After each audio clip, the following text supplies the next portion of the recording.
Richard Lattimore, once celebrated as a visionary billionaire, stood before the world as a man whose empire was built on lies, betrayal, and blood.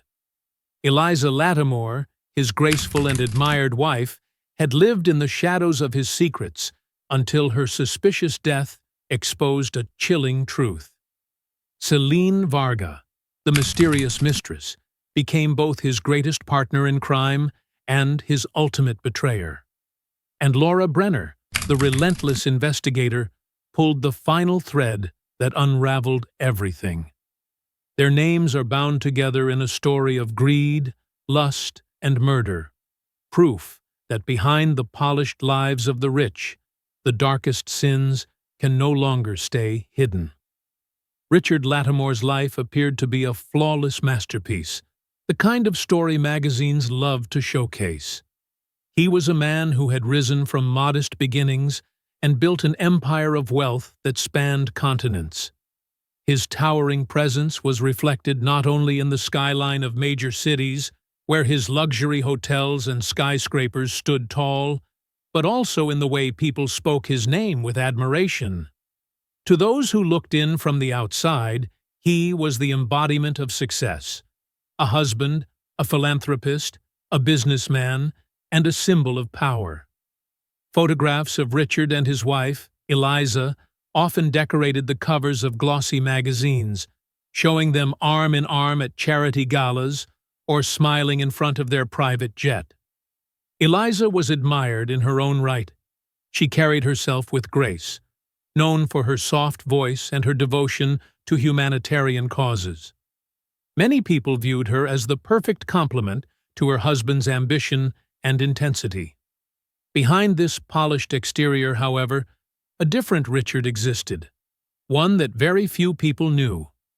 His wealth, though staggering, had not brought him peace. Instead, it fed a restless hunger that grew darker with each passing year. The success story everyone adored was carefully constructed, a facade designed to hide the cracks forming beneath. Richard had always been skilled at disguising his true nature. He knew how to smile for the cameras, shake hands with politicians, and make speeches about progress and community. But when the spotlight faded, his nights were filled with shadows. He disappeared into private clubs where no cameras were allowed, where favors were exchanged in whispers, and where women whose names never reached the press accompanied him. His calendar was divided between high-profile meetings in boardrooms and secret encounters that would have shocked anyone who thought they knew him. Some of his employees suspected there was more to their boss than met the eye. Late-night phone calls, trips scheduled at the last minute, and meetings with men who always arrived in black cars with tinted windows became too frequent to ignore. They said nothing, fearing the consequences of crossing him, for Richard was known to be charming when pleased, but merciless when threatened. Even in his own home, the tension was growing. Eliza noticed the unexplained absences, the coldness that replaced the affection he once showered on her, and the subtle lies that slipped from his mouth when he thought she wasn't paying close attention. Though she maintained her public image as the perfect wife, she began to feel trapped in a marriage that no longer resembled the fairy tale the world believed in. Richard's wealth allowed him to build layers of protection around his secrets. He invested in shell companies, off-the-record transactions, and elaborate financial schemes designed to confuse anyone who tried to follow the money. To him, this double life was thrilling, even intoxicating.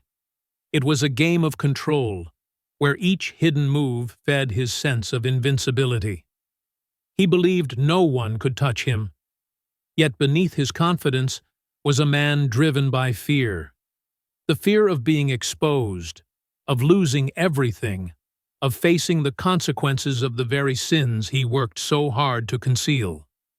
While the world applauded Richard Lattimore as a visionary billionaire, the truth was already catching up to him. His perfect life was nothing more than glass, waiting for the first stone to shatter it. The first signs of trouble in Richard Lattimore's empire began quietly, almost like whispers carried on the wind.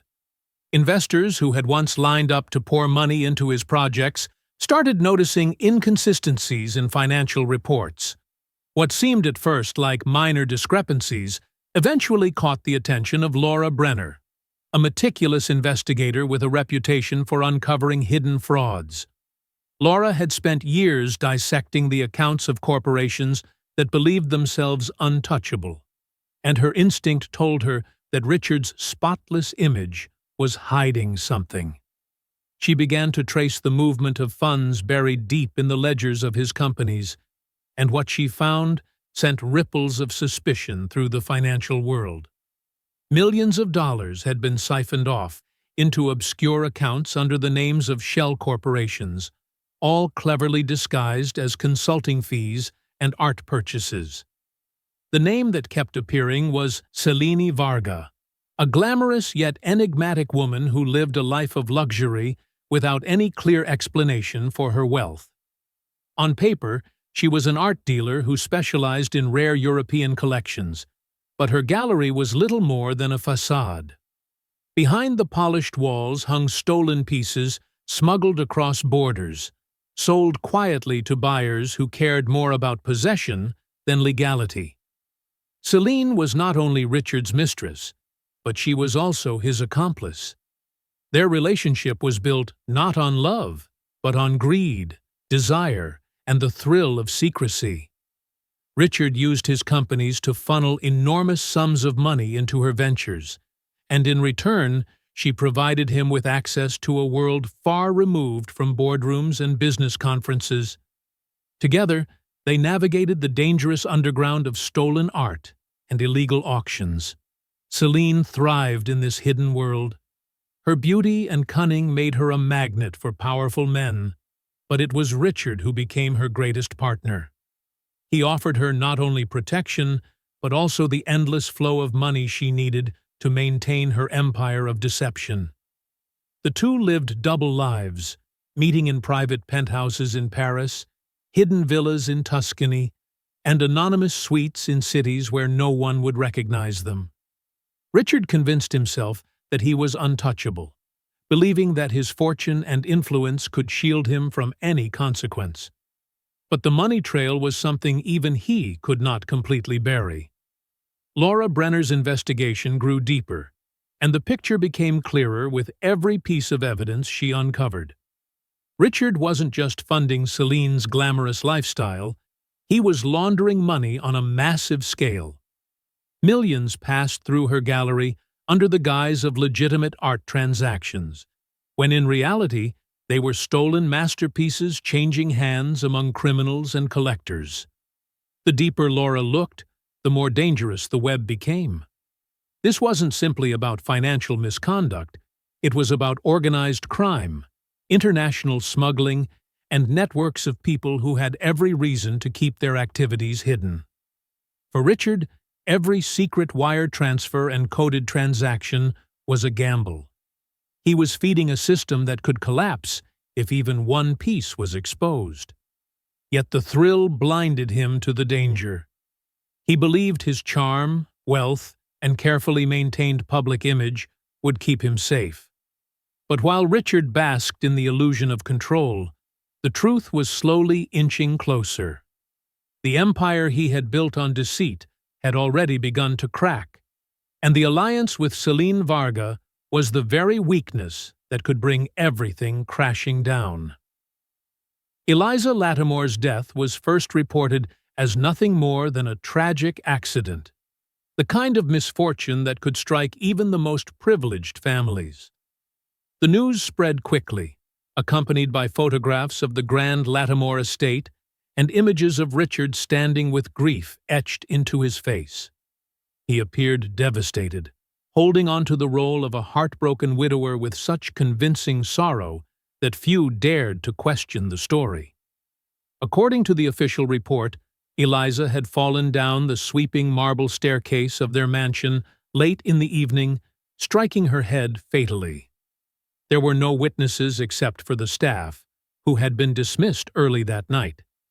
It seemed, at first glance, to be a case closed. Yet small details began to trouble those who looked closer. The injuries Eliza suffered did not align with a simple fall. Bruises on her arms suggested force, and the pattern of her head trauma hinted at something more deliberate. Forensic specialists brought in by skeptical detectives noticed the inconsistencies immediately. The staircase was wide, with a railing designed to prevent dangerous slips. Eliza was known for her careful nature. She was not prone to rushing or carelessness. The bruising raised questions, marks that looked suspiciously like someone had grabbed her. The polished image of the grieving husband began to lose its shine under the weight of growing suspicion. Still, there was no direct evidence to prove foul play, and Richard's influence ensured that official conclusions leaned in his favor. He donated generously to local law enforcement charities, entertained politicians in his home, and had built a reputation that shielded him from immediate scrutiny. Behind closed doors, the truth of Richard and Eliza's marriage had grown far more complicated.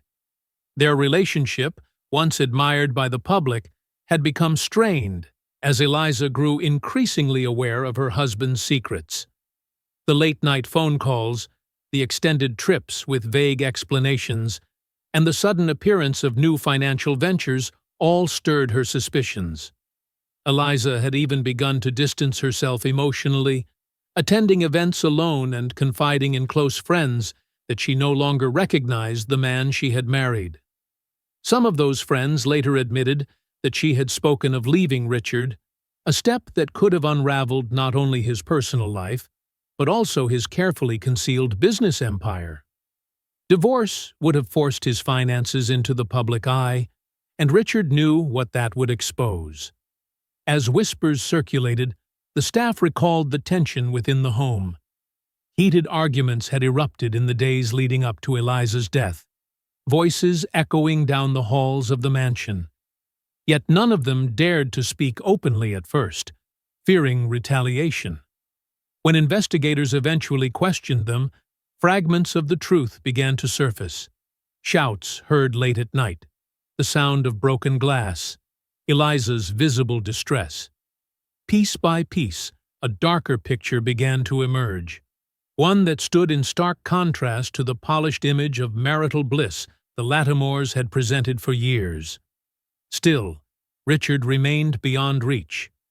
His alibi that evening, though flimsy, could not be entirely disproved, and the lack of a direct witness made it impossible to bring charges. The official narrative of an accidental fall remained intact, but behind the scenes, investigators grew convinced that Eliza had been murdered. They lacked the final thread to tie it all together, but suspicion lingered like a shadow over Richard Lattimore's every move. The death of his wife, staged to look like chance, became the turning point where his empire of secrets began to unravel, exposing the dangerous man behind the mask of success. The downfall of Richard Lattimore's empire was not sudden, but slow and humiliating, like a grand tower collapsing brick by brick. At first, the cracks appeared in whispers from the media, small stories buried on the financial pages about questionable deals, lawsuits, and irregularities in his companies. Richard brushed them aside, confident that his wealth and connections could silence any narrative he didn't approve of. But as weeks turned into months, the headlines grew larger, and the questions became too loud to ignore. His once loyal investors began withdrawing their money, fearing the storm that was clearly approaching. For the first time in decades, Richard's fortune seemed unstable. Behind the scenes, federal agents had already begun peeling away the layers of his financial world. Offshore accounts that he had created years earlier were uncovered, revealing millions hidden in jurisdictions meant to shield him from scrutiny. The glamorous transactions that had once seemed untouchable now appeared suspicious, and investigators began to piece together the ties between his fortune and Selene Varga's shadowy art business. The public exposure of his affair with Selene sent shockwaves through his carefully crafted image of respectability.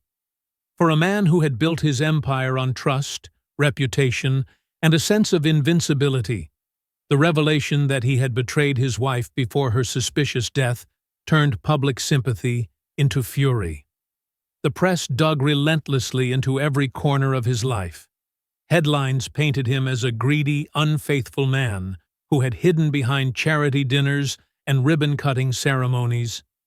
His allies in politics and business, once eager to be photographed at his side, now avoided him entirely. Invitations that used to arrive daily stopped appearing, and his calls went unanswered.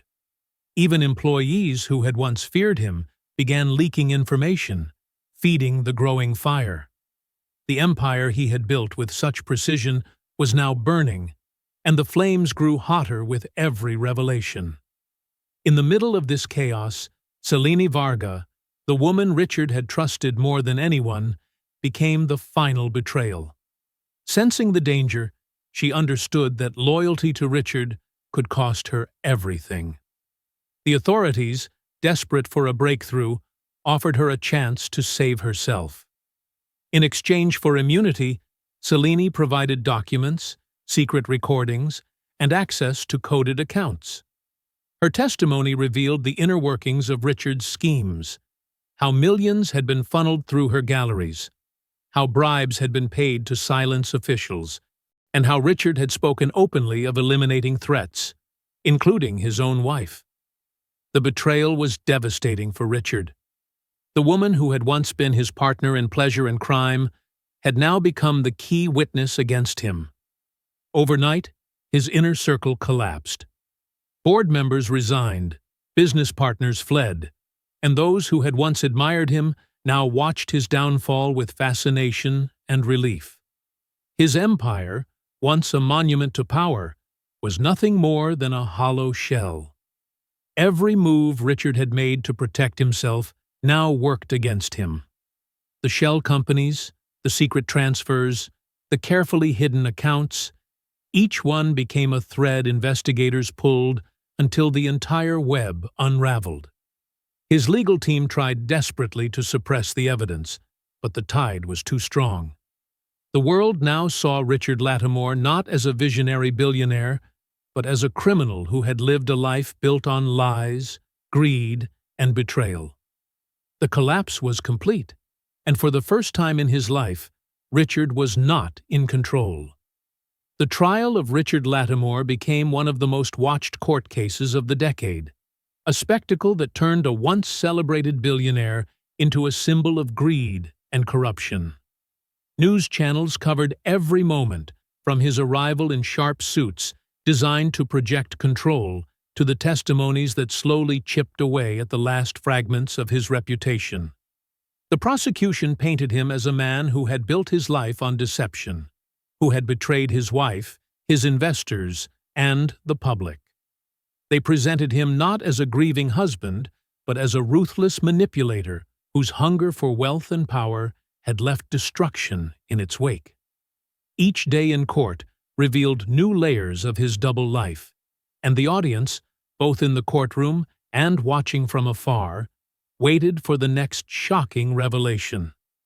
Selene Varga's testimony was one of the most damning moments.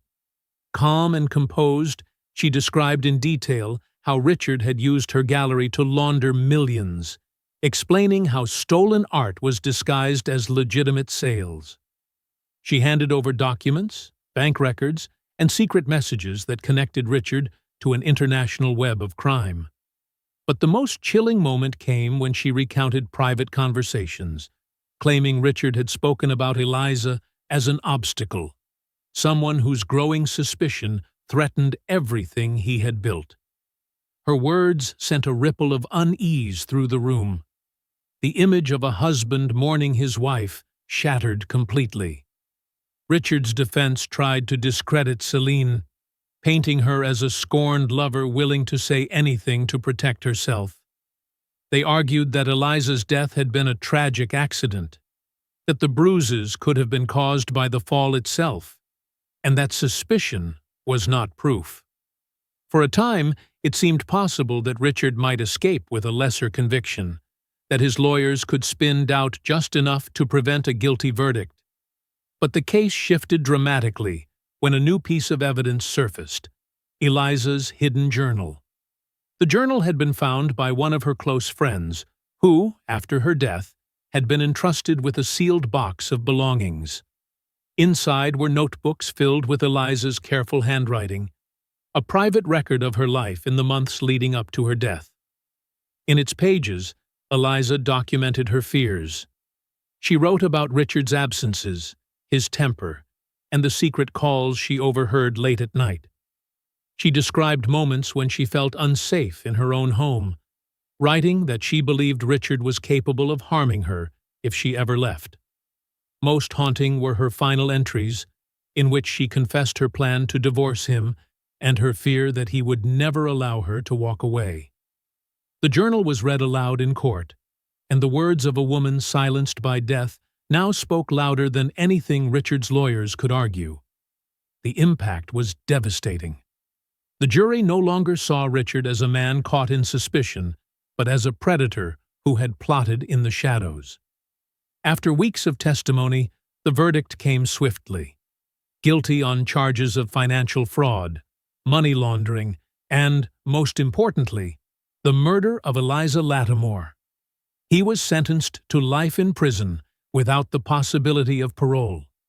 The man who once stood at the top of skyscrapers now sat in a cell surrounded by concrete, his empire dismantled, his name forever tarnished. Richard Lattimore became a cautionary tale, proof that even the most powerful lives can collapse under the weight of their own sins.